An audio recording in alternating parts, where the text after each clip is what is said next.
आज राहुल गांधी दिल्ली पुलिस के सामने खड़े हुए कि बैलेट गन के आगे एफआईआर करनी पड़ेगी। जो दिल्ली पुलिस एफआईआर से इनकार कर रही थी, उसे एफआईआर करनी पड़ी। राहुल गांधी ने दिल्ली पुलिस को झुका दिया। पुलिस की हिंसा के दम पर विरोध के स्वर को दबाने की ताकत के सामने नेता प्रतिपक्ष खड़े हो गए। किसी ने सोचा भी नहीं होगा कि राहुल गांधी दिल्ली के संसद मार्च पीसी में के दफ्तर पहुंचकर कई घंटे तक इस उमस भरी गर्मी में धरने पर बैठ जाएंगे। राहुल गांधी ने पुलिस को साफ शब्दों में बता दिया कि जब तक साहिल लोचक के मामले में एफआईआर नहीं होगी, वहां से नहीं हटेंगे। 20 दिन, 30 दिन, 6 महीने लग जाएंगे, तब भी यहाँ से बिना एफआईआर के नहीं जाएंगे। अगर एफआईआर पहले हो गई होती तो राहुल गांधी को धरने पर नहीं बैठना पड़ता और अमित शाह की दिल्ली पुलिस को शर्मिंदा नहीं होना पड़ता। 20 जुलाई की हिंसा को लेकर अमित शाह से इस्तीफा मांगने वाले राहुल गांधी ने एक बार फिर से अमित शाह के चैलेंज कर दिया और अपनी बात मनवा कर लौट आए। उनकी मांग पर अमित शाह ने इस्तीफा तो नहीं दिया, मगर उनकी पुलिस से एफआईआर लेकर आना राहुल के लिए कम बड़ी कामयाबी नहीं है। दिल्ली पुलिस गृह मंत्रालय के अधीन आती है।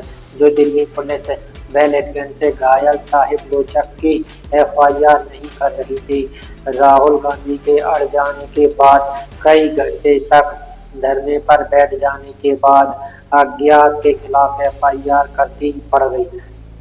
साहिब लोचक के वकील का कहना है कि उन्होंने दो बार प्रयास किया, 14 और 17 अगस्त को, मगर पुलिस ने एफआईआर दर्ज नहीं की।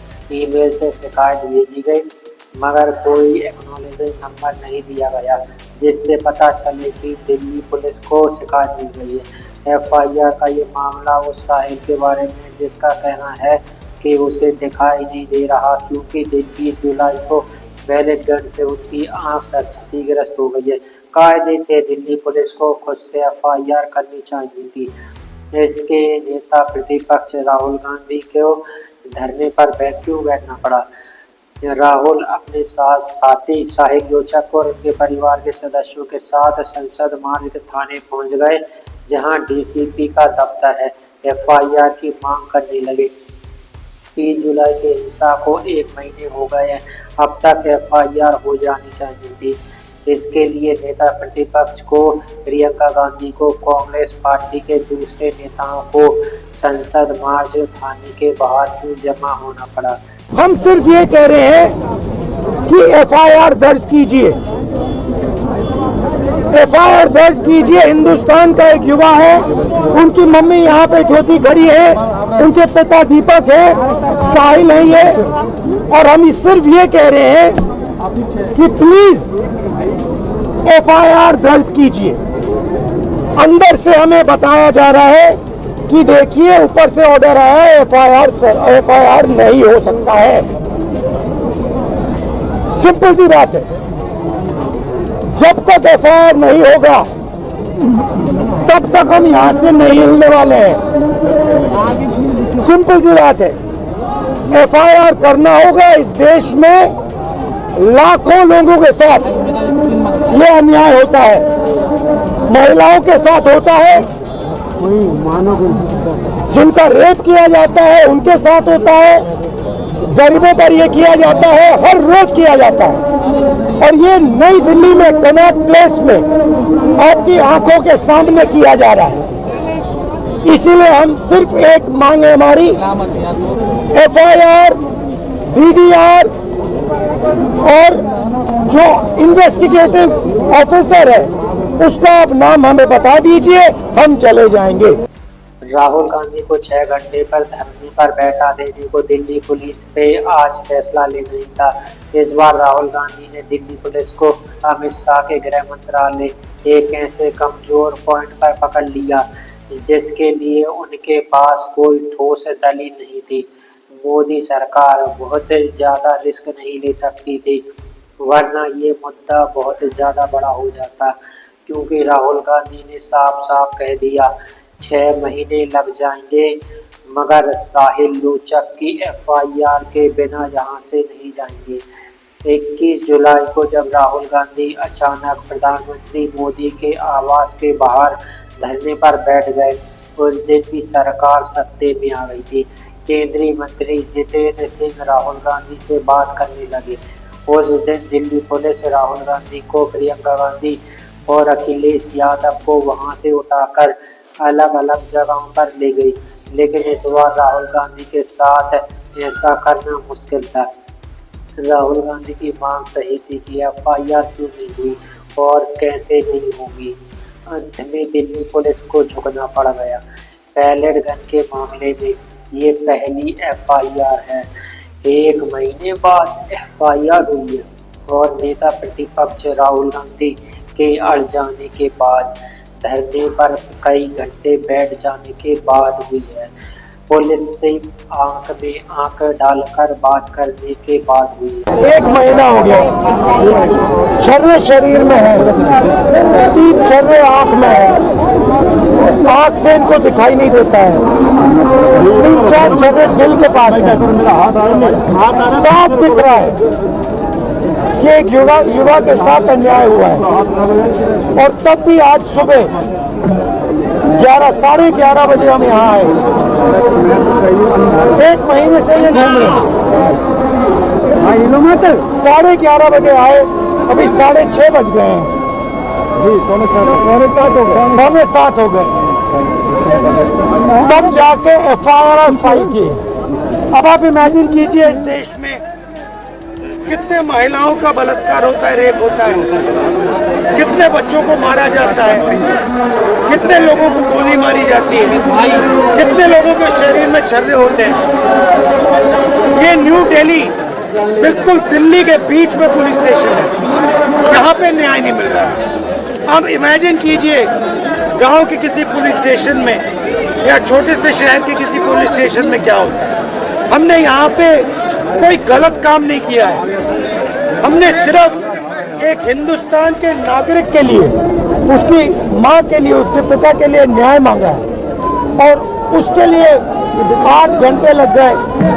और फाइनल, बड़ी इंटरेस्टिंग बात, फाइनल परमिशन फाइनल होके होम सेक्रेटरी और अमित शाह जी को देना पड़ा, तब इन्होंने जाके फाइनल एफआईआर दिया। तो आप समझ जाइए एफआईआर रोक कौन रहा था।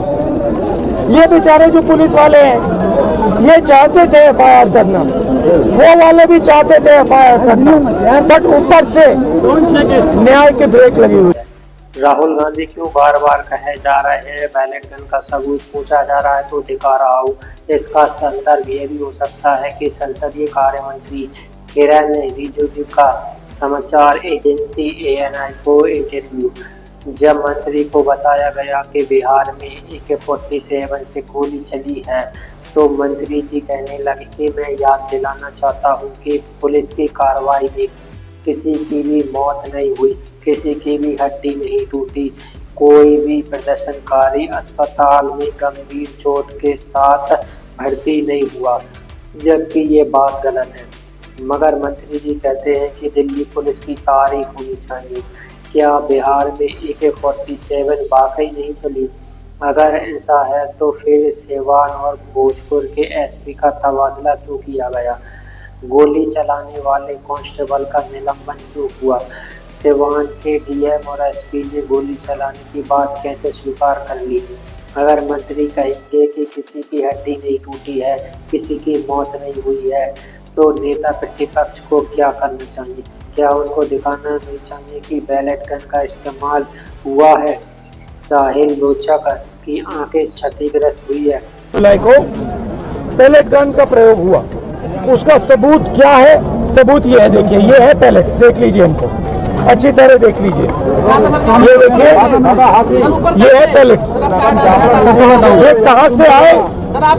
ये इनके शरीर से आए, दिखाओ, ये इनके यहाँ लगे छर्रे, 200 छर्रे इनके शरीर के अंदर है, 3 छर्रे इनकी आंख में है। वो फाइल दिखाओ,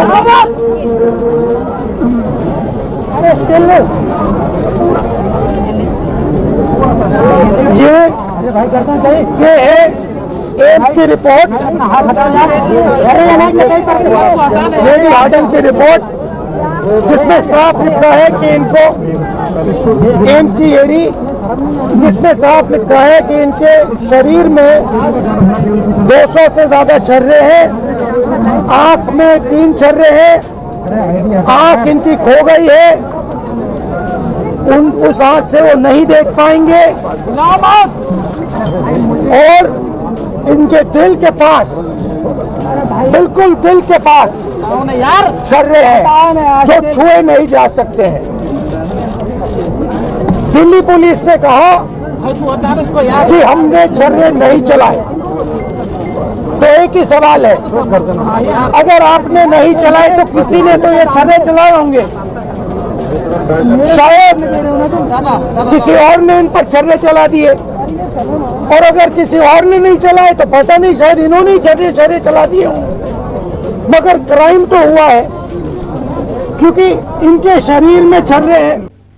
क्यों राहुल गांधी बार बार सबूत की बात कर रहे हैं? उन्हें लग रहा है कि कितने लोगों को बैलेट गन के छर्रे लगे हैं, इसकी संख्या छुपा ली गई है, इसीलिए बार बार साहिल लोचक को सबके सामने खड़े कर देते हैं। तृणमूल सांसद साकेत गोखले ने केंद्र सरकार के दिल्ली में 4 अस्पतालों से आरटीआई से जानकारी मांगी है कि बैलेट गन से कितने लोग घायल हुए। 2 अस्पतालों में जवाब दिया है और कहा है कि बैलेट गन से घायलों की संख्या 10 है। एम्स ने यह कहकर जवाब नहीं दिया कि इससे मरीज की पहचान उजागर हो जाएगी। साकेत गोखले का सवाल है कि घायलों की संख्या बताने से मरीज की पहचान कैसे उजागर हो जाएगी। 20 अगस्त को सुप्रीम कोर्ट ने 5 सदस्यों के एक हाई पावर कमेटी बनाई है। Retired justice R Subhash Reddy की अध्यक्षता में इस कमेटी ने 3 पूर्वज जज भी है। इस कमेटी को यह भी देखना है कि बैलेट गन का इस्तेमाल हुआ है या नहीं। अगर बैलेट गन का शिकार साहिल लोचक अपने मामले में एफआईआर दर्ज नहीं करा पा रहे तो यह कमेटी जांच की किस बात की करेगी?